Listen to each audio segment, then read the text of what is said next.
Hello students, आज के lecture में हम लेसन नंबर 14 को डिस्कस करेंगे। हम हिस्ट्री ऑफ इंग्लिश 501 को डिस्कस कर रहे हैं। तो इसमें आज का जो हमारा टॉपिक है, जो डिस्कशन का है, इससे पहले हमने ओल्ड एज को डिस्कस किया। इंग्लिश हिस्ट्री में ओल्ड एज क्या थी, उसमें कौन कौन से किंग्स थे और ओल्ड एज का क्या क्राइटेरिया था, और ओवरऑल हमने ओल्ड एज को हर लिहाज से डिस्कस किया। तो आज के लेक्चर में हम ओल्ड एज से मिडल इंग्लिश एज की तरफ कन्वर्ट होंगे। मिडल एज जिसे हम नॉर्मन कॉन्क्वेस्ट कहते हैं, और इसमें मतलब नॉर्मन आ गए, एंग्लो सैक्सन की बजाय नॉर्मन का राज हो गया इस एज में। तो उनकी हिस्ट्री को आज हम डिस्कस करने की कोशिश करेंगे। तो Normans during the later part of old English period, दो different group non English speaker invaded the country.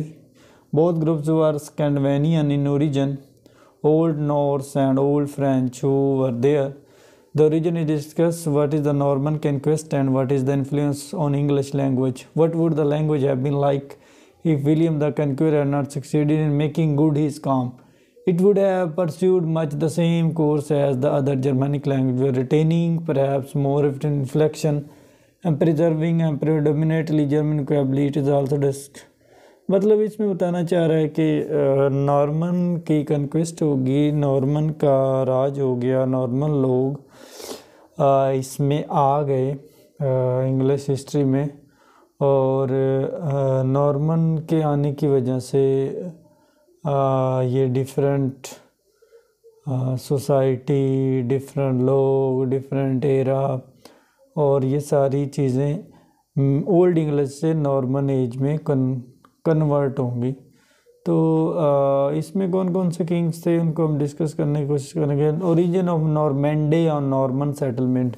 सबसे पहले नॉर्मैंडे क्या है? Normandy on the northern coast of France directly cross from England, district extending 75 miles back from the Channel. The name is derived from the bands of Northmen who settled there in the 9th and 10th century. ये मतलब एक band का नाम है जो settle हुआ।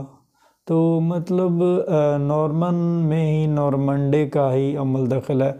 इन generation after Alfred reached an agreement with the Northman England, somewhat similar understanding reached between Rollo the leader of Danes in Normandy and Charles the Simple king of France. मतलब ये Charles और simple king of France का origin हुआ, Norman की settlement हुई, Norman ने यहाँ रहना शुरू कर दिया, और नॉर्मन की यहाँ एंट्री से काफ़ी चीज़ें हमें न्यू मिली। मतलब नॉर्मन्स का राज हो गया, और नॉर्मन ने अपने लिहाज से इसमें एंट्री की और अपने लिहाज से चेंजिंग की, और लैंग्वेज डिफरेंट हो गई ओल्ड लैंग्वेज से। उसके बाद 11th सेंचुरी है। एट द टाइम नॉर्मन को the civilization Normandy was French. कहना चाह रहे हैं कि उस वक्त नॉर्मंडे फ्रेंच थे। Norman were most advance people for Norman को there was a close contact between the two people.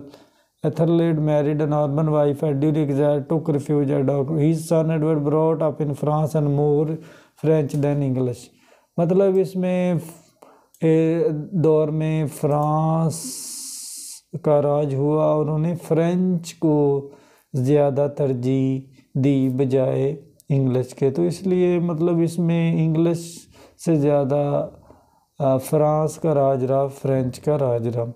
Use of French language and literature. हम फ्रेंच लैंग्वेज को लिटरेचर में क्यों यूज़ करते हैं, इसका क्या अमल दखल है? वो कहता है जी, the use of French by the upper class. जो अपर क्लास बड़े लोग जो अपर क्लास हैं वो यूज़ करते। Members of new ruling class were sufficiently predominant to continue use their own language. This was natural enough for 200 years after Norman French remained the language ordinary intercourse among upper class in England. मतलब तब England में upper class लोगों की वजह से French का राज रहा। French speed through inter marriage association with ruling class, numerous people of English found in distinction were not authentic but the logical। मतलब इसमें भी ये बताना चाह रहा है कि अपर क्लास के लोगों की वजह से, वहाँ लोगों के राज होने की वजह से, मतलब जो फ्रेंच का राज इस सेरा में ज़्यादा रहा, मतलब फ्रांसों का वहाँ सेटलमेंट, फ्रांस के लोगों का वहाँ सेटलमेंट होने की वजह से इनमें चेंजिंग रही, इनमें मुख्तलिफ चीज़ें आई। तो इसी तरह डिफरेंट नॉर्मंडे, मतलब ये किंग्स के नेम हैं डिफरेंट, इन्होंने इधर सेटलमेंट की। उसके बाद है द एटीट्यूड टुवर्ड्स इंग्लिश, तब लोगों का एटीट्यूड इंग्लिश की तरफ कैसा रहा। There is no reason think that governing class England should French was anything more than a natural result of. इसमें पहली लाइन में ही बताना चाह रहा है कि उस दौर में फ्रेंच का राज ज़्यादा हो गया था, फ्रेंच के लोगों का ट्रेंड, उनका लिविंग स्टैंडर्ड, उनका आना जाना ये ऑलमोस्ट ज़्यादा हो गया था, जिस वजह से लोगों में अवेयरेंस और लोगों में एटीट्यूड टुवर्ड्स इंग्लिश कम था और फ्रेंच ज़्यादा यूज़फुल थी। उसमें fusion and diffusion of French and English, fusion क्या है, डिफ्यूजन क्या है।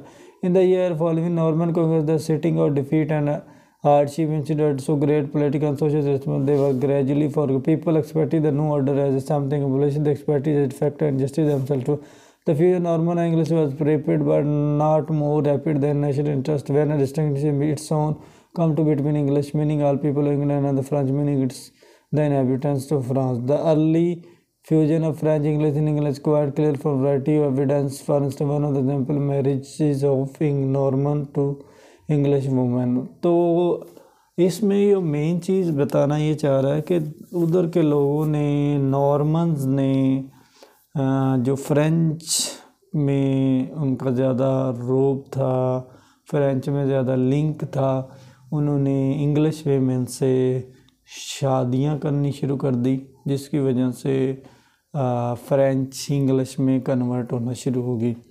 ये एविडेंस हैं, कुछ एविडेंस डिस्कस किए हुए हैं इसमें को किस ने किसके साथ मैरिज की और कौन कौन से एविडेंस हैं जो शो करते हैं कि इंग्लिश ज़्यादा फेमस होने लगी बजाय कि फ़्रेंच के। मतलब फ़्रेंच का राज रहा इन नॉर्मन में, लेकिन जो इंग्लिश है एटलीस्ट मतलब ज़्यादा उसका अरूज में आना इंग्लिश लोगों के लिए बहुत ज़्यादा फ़ायदेमंद था। वो इसलिए हुआ कि जो वहाँ के नॉर्मन्स थे उन्होंने इंग्लैंड में रहते हुए वहाँ शादियाँ करनी शुरू कर दी और उनका living standard according to England होने लगा, मतलब फ्रेंच से इंग्लिश में कन्वर्ट होने लगे। तो ये सारी चीज़ें इसमें यूनिक थी ओल्ड इंग्लिश की निस्बत। तो मतलब इसमें एक्चुअली ये बताना चाह रहा है कि जब ओल्ड इंग्लिश से मिडल इंग्लिश या नॉर्मन जिसे हम कहते हैं एरा में इंग्लिश ट्रांसफ़र होना शुरू हुई तो क्या सीन था, कौन सी लैंग्वेज ज़्यादा पॉपुलर थी। तो इसमें उसने बहुत सारी लाइन में बताने की कोशिश की है कि फ़्रेंच जो लैंग्वेज थी, फ्रांसीसी जो ज़बान थी वो अपर क्लास लोग बहुत ज़्यादा यूज़ करते थे, कोर्ट्स में यूज़फुल थी और उसके अलावा बहुत सारे प्लेसेस पे फ़्रेंच लैंग्वेज का यूज़ किया जाता था। तो मतलब जैसे ही पॉलिटिकल लिहाज से भी डिस्कस करें तो पॉलिटिकली भी फ्रेंच लैंग्वेज अरूज पे थी और फ्रेंच लैंग्वेज के राज होने की वजह से काफ़ी चीज़ें कन्वर्ट हो रही थी, काफ़ी चीज़ें उधर से उधर जा रही थी। तो इसलिए सिंपली हम कह सकते हैं कि जो नॉर्मन्स थे उनमें फ़्रेंच ज़्यादा मकबूल थी और लेकिन वहाँ जब सेटल हुए, वहाँ उन्होंने रहना शुरू किया तो उनका जो लिविंग स्टैंडर्ड था according to England point of view होता गया। उन्होंने वहाँ के रस्म व रवाज के लिहाज से मतलब उन्होंने वहाँ शादियाँ शुरू की इंग्लैंड की औरतों से। तो इस तरह मतलब वो उनकी शिफ्टिंग भी इंग्लैंड में होती गई। तो ये था हमारा आज का लेक्चर, जिसमें आज हमने ऑलमोस्ट मिडल इंग्लिश या नॉर्मन कन्क्वेस्ट को डिस्कस किया।